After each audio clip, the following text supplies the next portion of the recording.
Before I was a Damn! sniper, I was a What's going on YouTube? Back at it again with another one. What are you talking about? And today we got Special Ops Sniper rates 8 sniper scenes in movies. How real is it? Well, let's get into it, y'all. Don't forget to like, comment, and subscribe.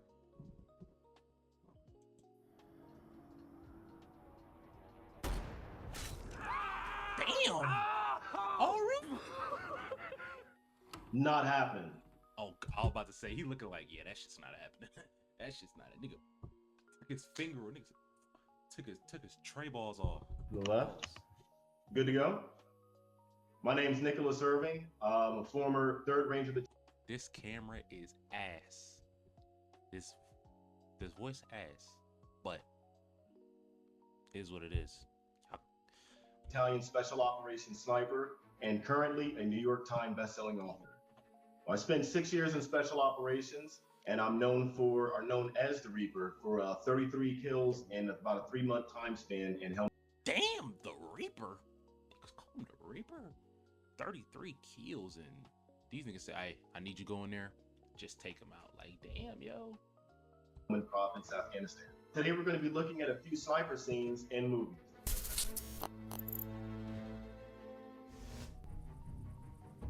Sorry to pause again, but I wonder how this affects him, like, mentally. Like, you just killed 33 people in 3 months in the name of your job, of the name of somebody just told you, hey, protect this, don't let nobody come near, or I need you to take out this target.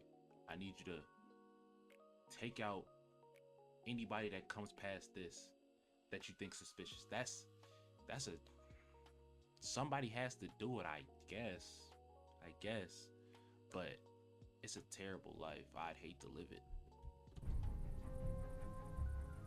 Shout out Gemini Man. Hit. Shout out Will Smith. No one ever really does that. But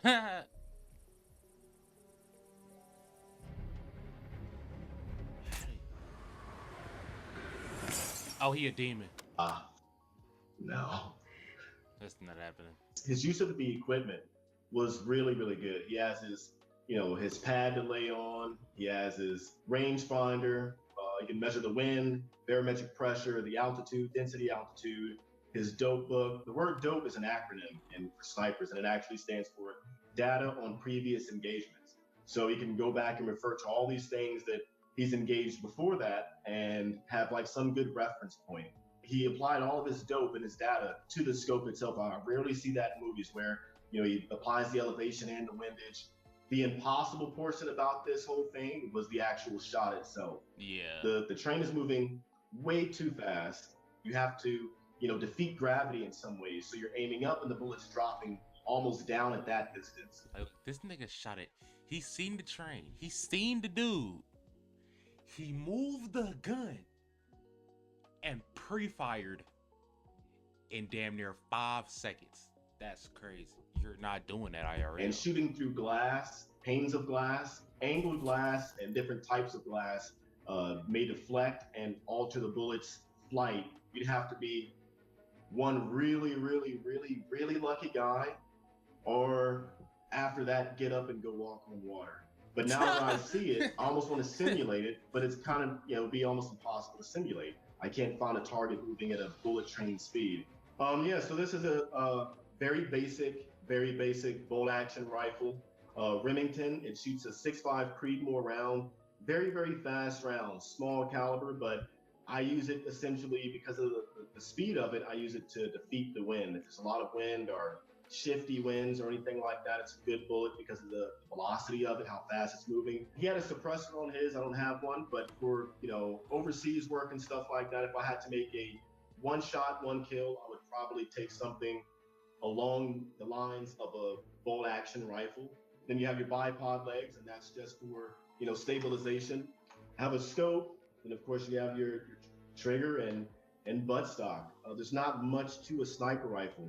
His eye position is cheek weld, where you put your cheek on the rifle itself where it rests. His was pretty much perfect on his. You'll see in movies sometimes the guy will have his eye pressed all the way up on the scope, and unless you want a huge black eye and a nice, bloody eyebrow, wouldn't do that. I keep both eyes open. That way I can use my peripheral vision to, keep my situational awareness. Good body position behind the gun. You want your body to be, almost perfectly in line with the gun. That way when the recoil comes back, you're not bouncing off target. You can get a good follow-up shot. Your skeletal structure is going to support all that recoil. If you're canted off to the side, that gun is going to hop. So being perfectly behind the gun as much as you possibly can be, that was a solid 8. Still, maybe even a 9. It was the shot itself that was a 1. I would never. That shit was damn near impossible. Like, motherfucker shot, bro. That's literally about damn near. It's impossible. What's this movie? Stop. Touch that light-colored grass. Sniper at your feet. It's exactly like sniper scope. The one that sniper scope is not, that reticle inside the scope is nothing like what you would use in real life. Yeah, you usually have these little mil dots on there, like little circles, and you have 4 of them on each, the horizontal plane and the vertical plane inside the scope, and they're used for measurements. So let's say, for example, if I had a target that was 40 inches tall and I wanted to find out how far away something is, but what I would do is take the 40 inches and multiply it by a constant, which is 25.4, and that comes out to 1016. And I would take the mil dots, and let's say if the target measures 2 mils high, I would divide 1016 into by 2, and that comes out to 508. So I had 508 yards on the target, or on my distance, and I would apply that to the scope of my gun. Nigga, what?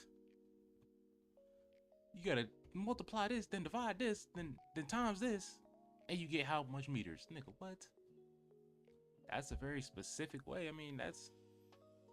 Damn. Is they thinking this, like, in the moment? Like, all that's in the moment off top of dome? Ooh. Damn. Going to that trigger squeeze, that was not really good. You want to use the pad of your finger. He kind of curled the entire trigger finger.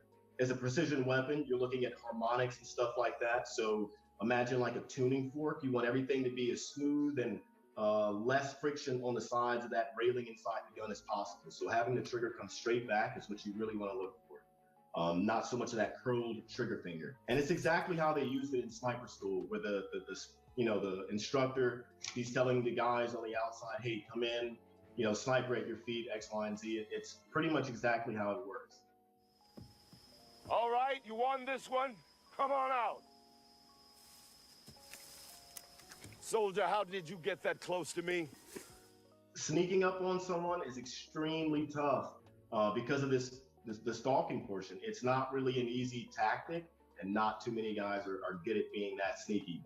For the training portion, I would give this one a 7.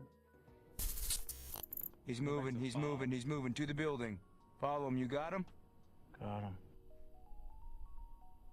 They got a bug on him, he ain't tripping. Really nice.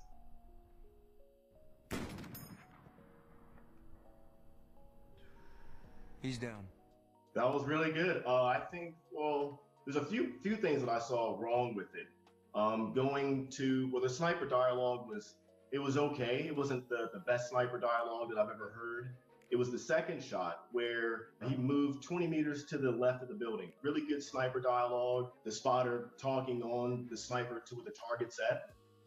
After that first shot with that 50 cal went, as a spotter, he should have called out immediately, hey, you're like 2 mils low. Inside that reticle was like mil dots, mil radian circles in there, and they're used for measurements. At that time when he missed that shot, the spotter, the guy on the scope, should have told the sniper, hey, aim up 2 mils and, send it again. He should have never let that guy get up to run. Window, at the window.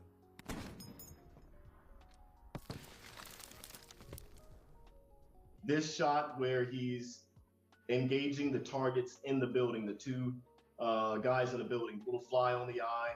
That was pretty neat to add in there.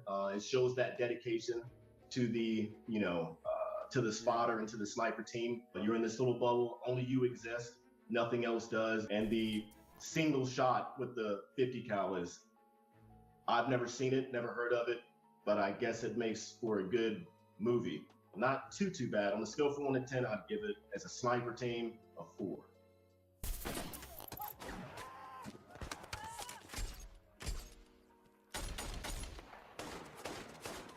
That was really, really good.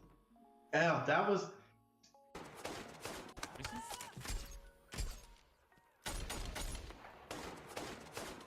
That was really, really good. Yeah, that was.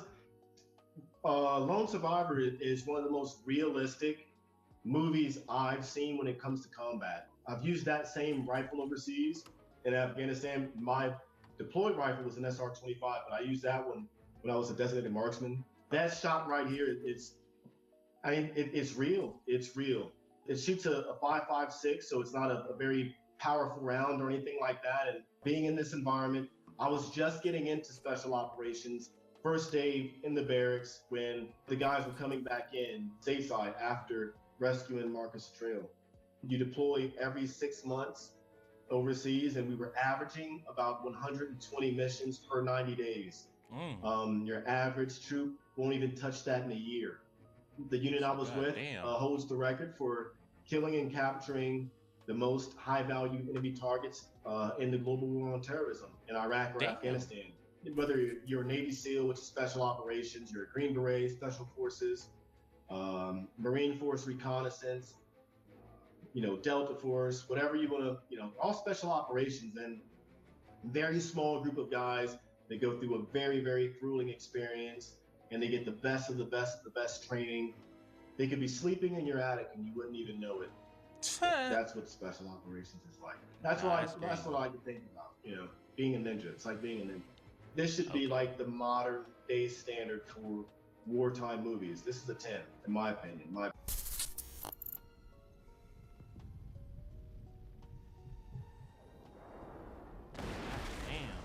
Oh, nigga, was that nigga taking a bath? Oh. What the fuck was that? Damn. That was epic. That was a really, I was almost playing along in my head with them is, who would I take out first? And it was in that order. I would take out the guy in the shower first. Going back, I think that's a Mosin Nagant rifle. Maybe it's pretty accurate for open sights. That position, shooting through something like that is, one, it's extremely scary. You have to understand how your rifle works, how much you have to aim up so your rifle. It's a crazy shot though. You're on the ground. It's if you're on the ground. You're on the ground, and you're shooting up, bro. That's crazy. So what you're looking at, you're not actually hitting the bottom portion of that brick wall. And in the beginning, he even sets his range where he licks his finger. He's taking off the mud on that slide. So it's like a little slide. If you ever have a chance to look at the top of an AK-47, he slides that little lever up, and that raises the rear sight. And that lets you, it adjusts the elevation. It's essentially like a scope, just without the scope.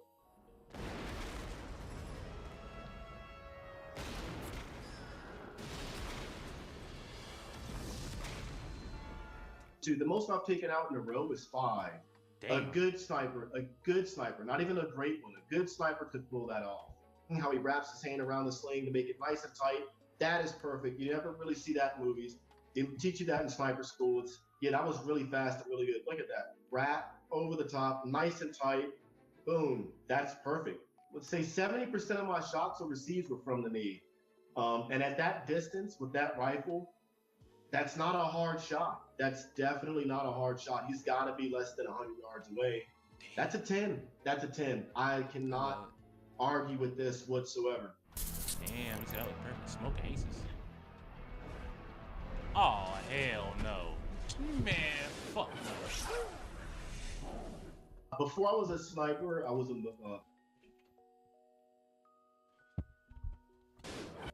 Let's take a look one more time.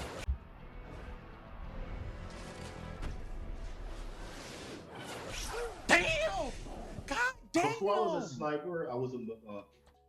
That motherfucker... Hell? That nigga packing from dummy deep range. Like, nigga, what? You just got smoked from dummy deep range? That's crazy weird. Bro, look how his body flew. God damn. Oh, shit. Before I was I a know that sniper, I was fucking hurt. a machine gunner with a 50 cal. That round is devastating. Where she uses that little laser finder, probably not going to happen ever. That's a very, fine object to point. The sniper in the window should have known where the elevator was at or where she was going to be shooting at anyways, but people don't look like that when they get hit with the 50 cal. I'm seeing. It's usually just a puff of moisture and mist. The guys returning fire from the inside essentially just killed or injured a bunch of civilians on the street. I do like the use of the sniper how she's using the bed frame and not like out the window like you see in most movies. And yeah, she's backed away. So yeah, I would have used that same tactic. As long as that rifle's not hanging out the window, she should be fine, and she's not shooting through glass. I'd give it a 3. Damn. I mean, yeah, that's facts.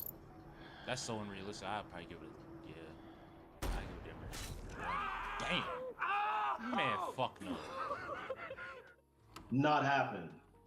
There was a shot like that back in the 90s. It was a police SWAT sniper. It was 98 yards away, where he shot the pistol out of the guy's hand. But at this distance, that wind, you gotta think you're on top of mountains, and a true sniper would never take that, no matter how good you are. Facts. If you look at her hair, her hair's not flowing that much. So there's obviously not a lot of wind on target. I give that a good 3, 4, 5 mile an hour wind. You wouldn't dare take that shot. I would debate even taking a headshot at that distance. At that distance, through a real scope, you wouldn't be able to see. You'd be able to see maybe a black toothpick. By the time you put your crosshairs on whatever you think was a shotgun, the crosshair itself would probably cover up the shotgun. If you go back and you can see where the scope is, not covered in the front portion, you see that black hole there. Any good counter sniper would have picked out all this white terrain, and then boom, there's this black circle there. Mark would have been hit a long time ago if I were on that other end. Prior to this going off, him shooting the gun out the guy's hand, I'd give it a 5.5. With that, I give it a 2. Yeah. Rambo, shout out Rambo. What is it? What? The sniper who's on that team, the mercenary team, has a large 50 cal. That gun weighs about 38 pounds. Damn. And the guy soaking wet was maybe 150 pounds. And he's moving miles and miles and miles at a high rate of speed with this rifle. I wouldn't do it. What they would do is separate it into 2 pieces. So one guy would have the upper portion, the other guy would have the lower portion of the rifle. Kind of distributes the weight. It's about as tall as I am. I've had to jump out of a plane with it one time, portion of it, and it's a extremely uncomfortable gun to carry. I would give that a 2. I'd give that a 2. They could be sleeping in your attic and you wouldn't even know it. That's what special operations is like. That's what I can think about. Being a ninja. It's like being a... That's crazy. That's a good video though. That was a great video. If y'all like the video, go ahead, like, comment, subscribe. Yeah, that's it.